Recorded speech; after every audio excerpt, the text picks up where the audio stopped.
Friday, March 28, 1969. President Richard Milhouse Nixon sat across from Secretary of Defense Melvin Laird in the Oval Office, discussing the complexities of military policy in Southeast Asia.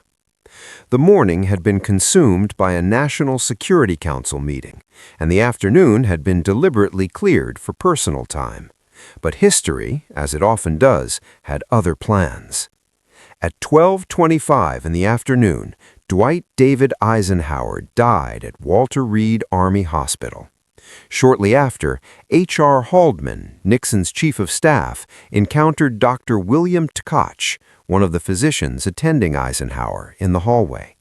The doctor's face told the story before his words could.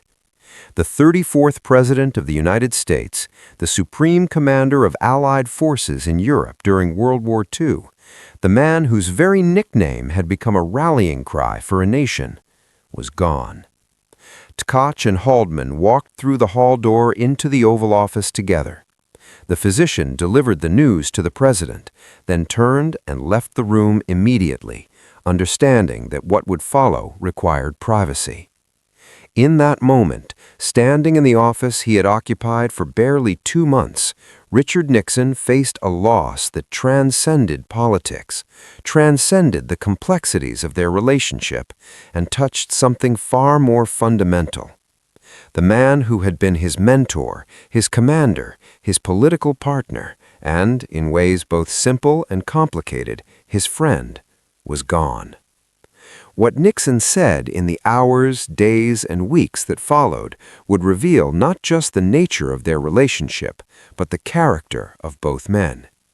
Yet to understand the weight of that moment on March 28, 1969, we must first understand the journey that brought them there. The story begins not with endings, but with beginnings. July 1950, at a place called Caveman Camp, part of the Bohemian Grove located 70 miles north of San Francisco.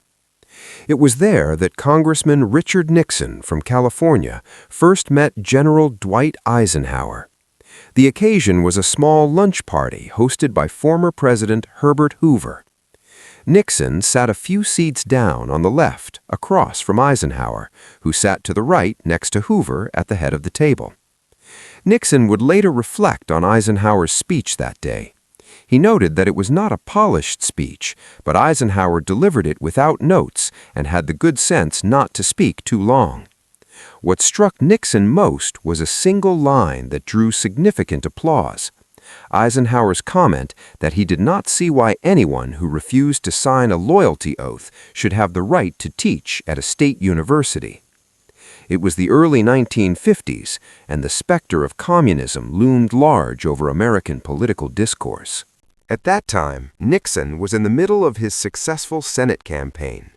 The rising political star had already impressed many with his political ability, particularly his role in the Alger Hiss case, where he had pursued charges of espionage and perjury before the House Un-American Activities Committee. What Nixon did not know at that lunch was that Eisenhower had followed his efforts in the Hiss case closely.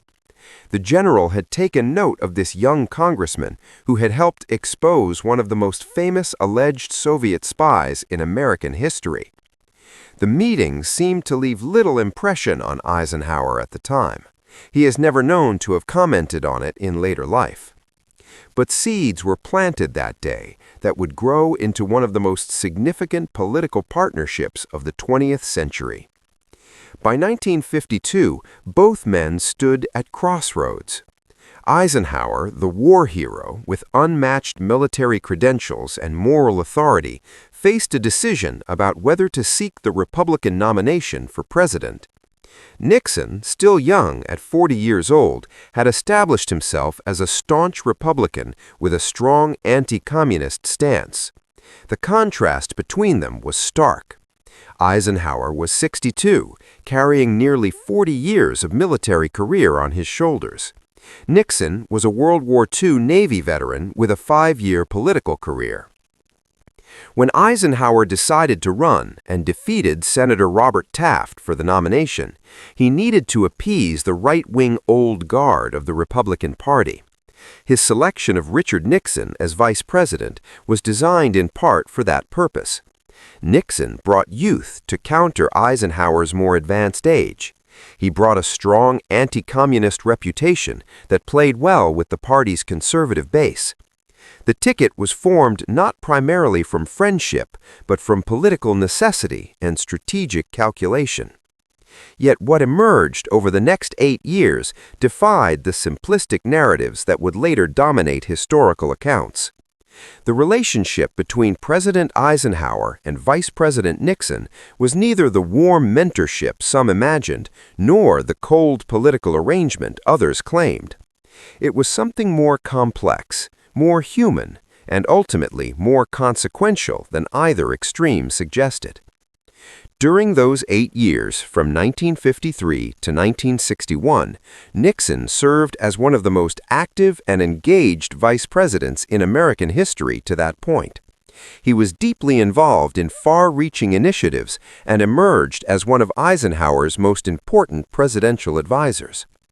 The president and his apprentice respected and trusted each other. This was not the minimal role that historical consensus would later assign to Nixon. This was substantive involvement in the machinery of governance. Eisenhower taught Nixon lessons that would echo through the decades. In a letter written 3 months after leaving office, Nixon reflected on what he had learned. He wrote to a constituent named Mrs. Barbara Berghofer about Eisenhower's devotion to duty, his unshakable dedication to high moral principle, and his determination always to serve what he regarded as the best interests of all Americans. Nixon stated that on each of these scores, Eisenhower ranked with the greatest leaders the nation had ever had. But perhaps most tellingly, Nixon wrote that he had learned from Eisenhower that real leadership is not a matter of florid words or action for its own sake. Rather, it is the undeviating application of basic principles to the shifting details of day-to-day problems. This was the essence of what Eisenhower represented to Nixon, a model of leadership grounded in character rather than rhetoric, in principle rather than political expedience. One particular exchange between them, as Nixon later recalled, revealed the philosophical difference that existed beneath their political partnership. During a cabinet meeting in a discussion of a bill before Congress, Nixon had turned to Eisenhower and said that, as in any battle, you need a second line of retreat. According to Nixon's account, Eisenhower's response was immediate and revealing. He simply said no and called Nixon by his nickname. "No, Dick, in a battle, I don't believe in a second line of retreat." This was not mere military bravado. It reflected Eisenhower's fundamental approach to leadership and decision-making. When committed to a course of action, you committed fully. You did not hedge. You did not prepare elaborate fallback positions that might undermine your primary objective. You made your decision and you executed it with unwavering resolve. The relationship was tested publicly in 1952 during the campaign when reports emerged that Nixon had improperly received funds from a secret trust. The fund was not actually secret, and Nixon had not used it for personal benefits, but the allegations threatened to derail the campaign. Eisenhower's response during this crisis was measured and deliberate. At a meeting with reporters, he said he would not make a judgment about Nixon until after the facts came out. Nixon responded with his famous checkers speech, and the crisis passed. But the episode permanently affected the dynamics between the two men. There remained a certain distance, a carefulness in their interactions that had not existed before. Yet this did not prevent them from working effectively together for 8 years. When the Eisenhower administration ended in January 1961, Nixon ran for president himself and lost narrowly to John F. Kennedy. He then lost the California gubernatorial race in 1962. For years, it appeared his political career was over. The conventional wisdom held that Nixon was finished, that the American people had rendered their final verdict on him. But Eisenhower never abandoned his former vice president. Even as Nixon rebuilt his political career through the mid-1960s, Eisenhower provided counsel and support. The relationship continued to evolve. By 1968, when Nixon again sought the presidency, Eisenhower did something he had never done before in his entire life. He endorsed Nixon for the presidency before the convention in Miami. This was an extraordinary gesture from a man who had always been careful about political endorsements. The endorsement carried weight. Eisenhower remained one of the most respected figures in American public life. His moral authority, earned through decades of service in war and peace, still resonated with millions of Americans. When he spoke, people listened. When he gave his blessing to Nixon's candidacy, it mattered. Nixon won the election in November 1968 and was inaugurated on January 20, 1969. By this time, Eisenhower's health had severely deteriorated. He had suffered a series of heart attacks and strokes. He spent much of his time at Walter Reed Army Hospital in Washington, D.C. Yet even as his body failed him, Eisenhower's mind remained sharp and engaged. During the first 2 months of Nixon's presidency, the two men remained in regular contact. Nixon visited Eisenhower at Walter Reed. On March 19, 1969, just 9 days before Eisenhower's death, Nixon made one of these visits. Photographers captured images of the president arriving at the hospital. Press Secretary Ron Ziegler spoke to reporters gathered outside.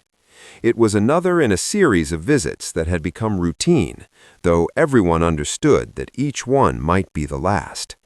Despite his declining health, Eisenhower remained cognizant and engaged almost up to the day he died.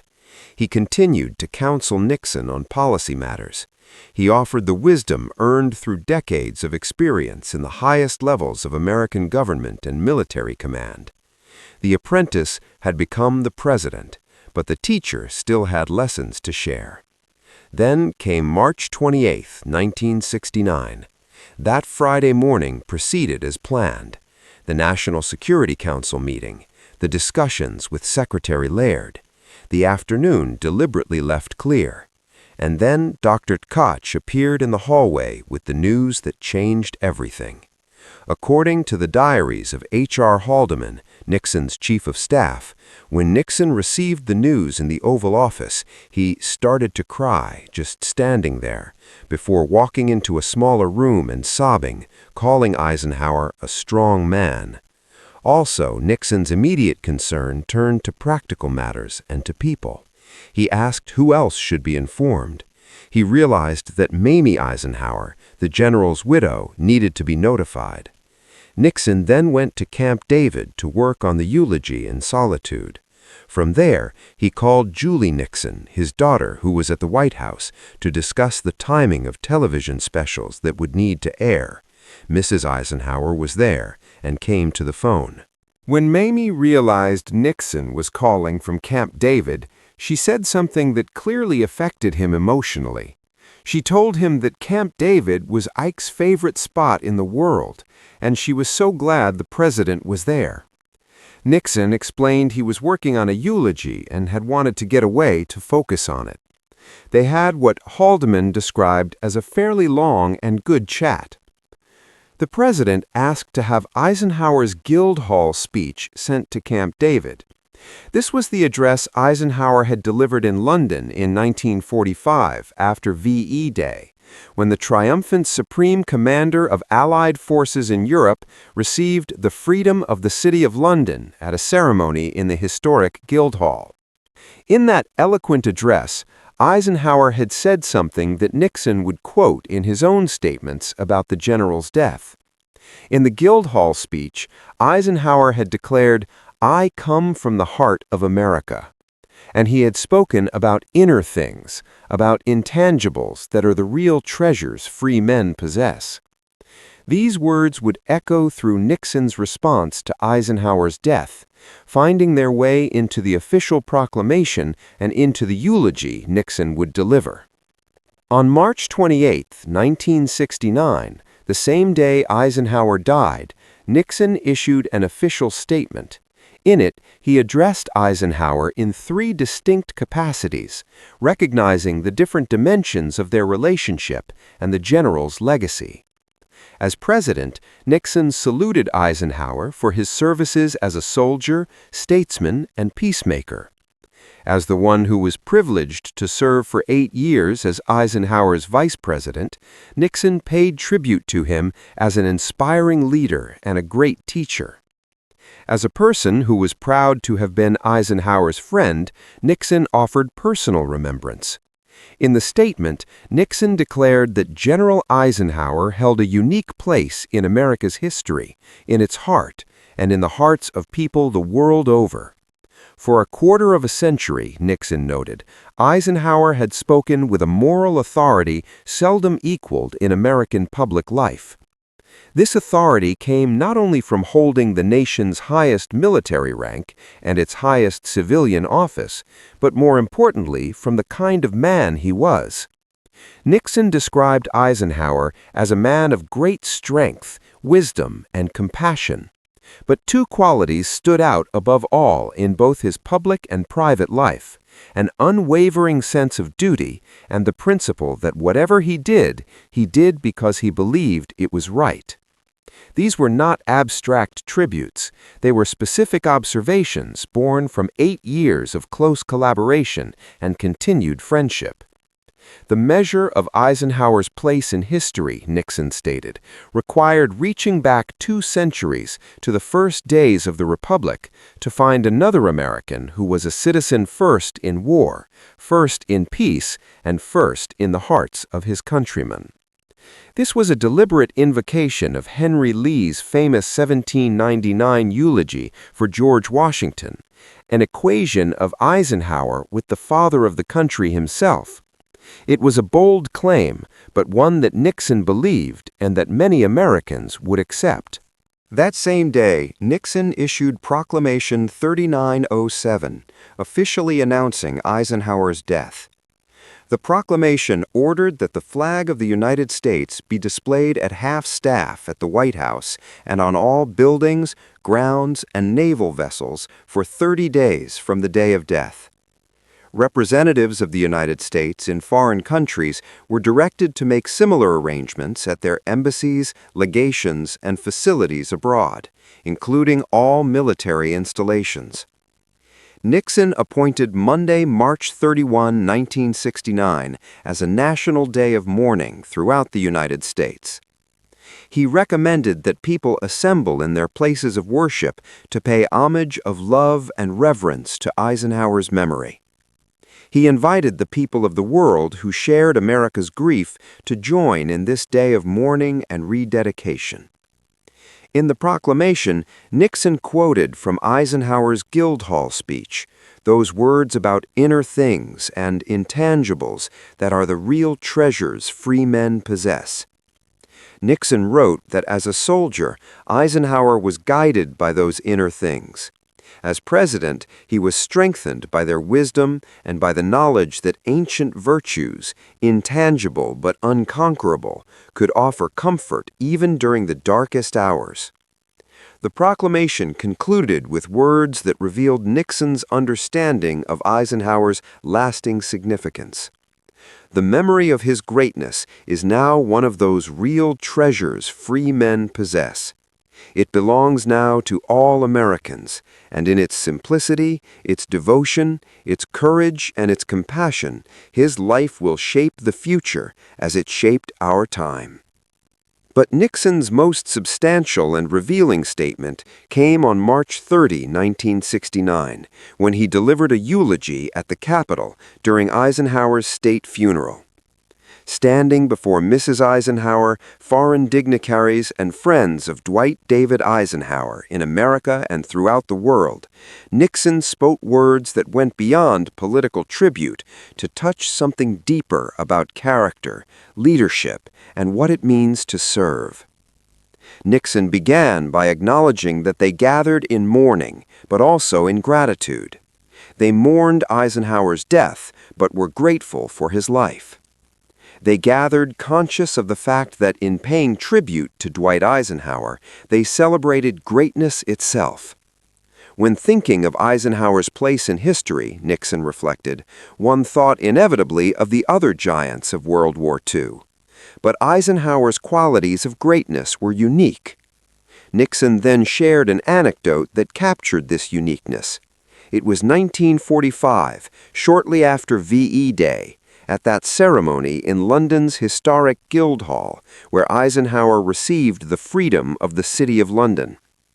In his address that day, Eisenhower had said simply, "I come from the heart of America."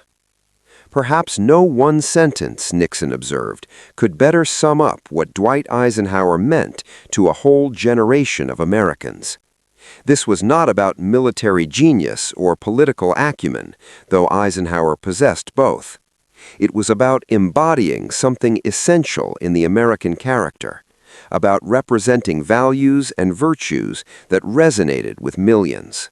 Nixon noted that despite all of Eisenhower's honors, despite all his great deeds and triumphs, they found themselves thinking first not of his deeds but of his character. It was the character of the man, not what he did but what he was, that captured the trust and faith and affection of his own people and the people of the world. Eisenhower, Nixon said, touched something fundamental in America, which only a man of immense force of mind and spirit could have brought so vibrantly alive. He was a product of America's soil and ideals, driven by a compulsion to do right and to do well. He was a man of deep faith who believed in God and trusted in His will. He was a man who truly loved his country and for whom words like freedom and democracy were not cliches but living truths. Then Nixon shared something deeply personal. He said that Mrs. Eisenhower would permit him to share what Eisenhower had expressed to her on the day he died. Nixon conveyed that Eisenhower's final sentiments were about his love for his wife, his children, his grandchildren, and his country. That, Nixon said simply, was Dwight Eisenhower. In those final expressions were distilled a lifetime of devotion to family and nation, of private love and public service. It was a man's accounting of what mattered most at the end, and it revealed everything about his priorities and his character. Nixon spoke of how Eisenhower gave enormously of himself. His way of relaxing from intense pressures of office or command was to do something else intensely, whether competing fiercely on the golf course or executing one of those hauntingly beautiful paintings he created with such meticulous care. But even more than this, Eisenhower gave enormously of himself to people. People loved Dwight Eisenhower, Nixon observed, but the other side of that coin was that he loved people. He had the great leader's capacity to bring out the best in people. He had the great humanist's capacity to inspire people, to cheer them, to give them lift. Nixon shared a recent memory. Just a few months earlier, he had asked all the members of his cabinet to go visit Eisenhower at Walter Reed Hospital. Even as Eisenhower lay dying, he had the capacity to encourage and inspire those who came to see him. The visits meant to comfort the patient ended up comforting the visitors. Throughout the eulogy, Nixon never portrayed himself as Eisenhower's equal. He spoke as a student about his teacher, as someone who had been shaped and influenced by proximity to greatness. There was genuine humility in his words, genuine respect, and genuine grief. The state funeral itself was a massive undertaking. Foreign dignitaries came from around the world to pay their respects. The flag flew at half-staff across the nation. America paused to honor a man who had led them through World War and then through 8 years of peace and prosperity in the 1950s. After the funeral, after the burial at Abilene, Kansas, after the ceremonies concluded and the crowds dispersed, Nixon returned to the work of the presidency. But Eisenhower's influence continued. More than 2 years later, on July 21, 1971, President Nixon sat in the Oval Office and reflected on his role in the Eisenhower administration. The memory remained fresh, the lessons remained relevant, and the loss remained real. The relationship between Eisenhower and Nixon had been complex from the beginning. They were different men from different generations with different styles. Eisenhower had a warm smile and icy blue eyes, as Nixon once described him. Beneath the captivating personal appearance was finely tempered hard steel. He could be genial and approachable while maintaining a core of absolute conviction about right and wrong. Nixon was more overtly ambitious, more willing to engage in political combat, more comfortable in the arena of partisan conflict. Where Eisenhower sought to calm the country and rise above political divisions, Nixon found himself drawn to those divisions, sometimes by choice and sometimes by circumstance. Yet for all their differences, there was real connection. Eisenhower saw in Nixon a valuable political partner and a capable public servant. Nixon saw in Eisenhower a model of leadership and a source of wisdom. The relationship was not always smooth, but it was substantive and it endured. Historical consensus has not always been kind to their partnership. For years, conventional wisdom held that Eisenhower accomplished little as president and that Nixon played a minimal role as vice president. This narrative suggested that the president neither depended on nor liked Nixon, that they maintained only a superficial political relationship. The reality, as documented in the historical record, was more nuanced. The president and his apprentice respected and trusted each other. Nixon was deeply involved in many far-reaching initiatives during the Eisenhower years. The negative portrayals of both men began to change only slowly after Eisenhower's death, as historians gained access to more complete records and as perspectives shifted with time. What Nixon said when he heard of Eisenhower's death, both in public statements and in private moments, revealed several important truths. First, it showed that their relationship had genuine depth beyond political convenience. The emotion Nixon displayed was real, the grief was sincere, and the sense of loss was profound. Second, Nixon's response demonstrated his understanding of what Eisenhower represented in American life. He grasped that Eisenhower's significance transcended military achievement or political success. Eisenhower embodied certain virtues and values that Americans wanted to believe in: duty, integrity, faith, love of country, and commitment to doing what was right rather than what was expedient. Third, Nixon's words upon Eisenhower's death showed how deeply the apprentice had internalized the teacher's lessons. The emphasis on character over rhetoric, on principle over political advantage, on steady application of basic truths to complex problems. These were Eisenhower's teachings, and Nixon articulated them clearly in his tributes. Finally, Nixon's response revealed his own vision for his presidency. By honoring Eisenhower's legacy so completely, by identifying so closely with Eisenhower's virtues and approach to leadership, Nixon was articulating the principles he believed should guide his administration. He presented himself as having learned from Eisenhower's example and committed to applying those lessons. Whether Nixon lived up to those aspirations is a separate question, one that history has answered with complexity and contradiction. His presidency achieved significant foreign policy accomplishments, but ended in resignation amid scandal. The principles he articulated when eulogizing Eisenhower were not always evident in his own conduct of office. But in March 1969, standing at the beginning of his presidency and the end of Eisenhower's life, Nixon spoke with evident sincerity about what the general had meant to him and to the nation. The statement Nixon issued on learning of Eisenhower's death, the proclamation he signed, and the eulogy he delivered all conveyed respect, admiration, gratitude, and genuine sorrow. The personal dimension was perhaps best captured in that phone conversation with Mamie Eisenhower on the day of the general's death. Nixon at Camp David, the place Eisenhower had loved most, working on a eulogy, speaking with the widow about shared memories and shared grief. It was a human moment amid the public ceremonial, a reminder that beneath the offices and titles were people who had known each other, worked together, and cared about each other. In the end, what Nixon said when he heard of Eisenhower's death was neither simple eulogy nor calculated political statement. It was both tribute and testimony. Tribute to a man he admired, and testimony to a relationship that had shaped his career and his understanding of leadership. The words Nixon spoke came from someone who had stood close to greatness for 8 years, who had learned from that proximity, and who now faced the responsibility of carrying forward without the presence of his mentor. Eisenhower's death closed a chapter in American history. The World War II generation was beginning to pass from the scene. The certainties and consensus of the 1950s had given way to the turmoil and division of the 1960s.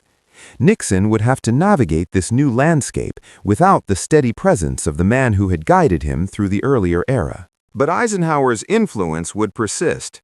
The lessons Nixon cited in his eulogy about duty, about principle, about leadership would echo through the Nixon presidency, sometimes as inspiration and sometimes as reproach. The standard Eisenhower set would remain, a measure against which Nixon's own performance would inevitably be judged. March 28, 1969 marked an ending and a continuity. Dwight David Eisenhower died that day, but what he represented and what he had taught did not die with him.